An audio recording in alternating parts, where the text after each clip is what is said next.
নমস্কার বন্ধুরা, আমি এসেছি আজ সরস্বতী পূজার কিছু গুরুত্বপূর্ণ দিক আলোচনা করব।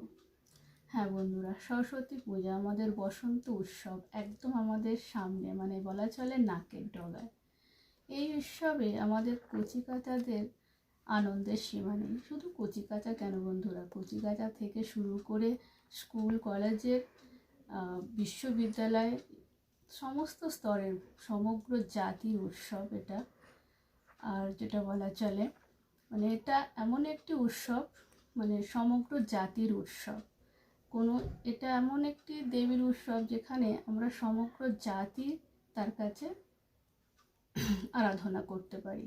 এর কোনো জাতভেদ নেই, বয়সের কোনো সীমা নেই, আমরা সবাই তার কাছে বিদ্যার প্রার্থনা করতে পারি।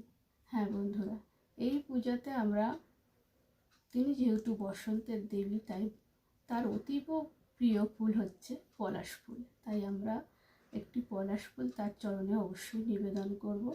তিনি খুবই সন্তুষ্ট হবেন। তিনি হচ্ছেন অতীব শান্তিপ্রিয় দেবী, তাই আমরা যদি শান্ত মনে, শান্তি মনে তার আরাধনা করি, তিনি অবশ্যই আমাদের প্রসন্ন হবে আমাদের প্রতি। হ্যাঁ বন্ধুরা, এটা বললাম এই কারণ এখনকার ছেলেদের যেটা দেখছি, মানে গান বাজনা ছাড়া তাদের পূজার মন বসে না। গান বাজনা তো অবশ্যই দরকার, তিনিও একজন সঙ্গীত শিল্পী, নৃত্যশিল্পী, কিন্তু সেই সঙ্গীত বা নৃত্যের যে মাধুর্য, তার সঙ্গে এখনকার এই ডিজের সাউন্ডের সঙ্গে তো তুলনা করলে হয় না।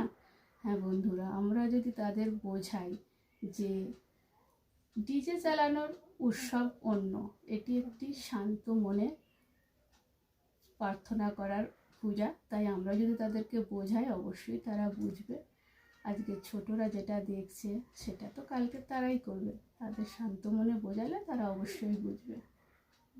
আজ এটুকু, নমস্কার।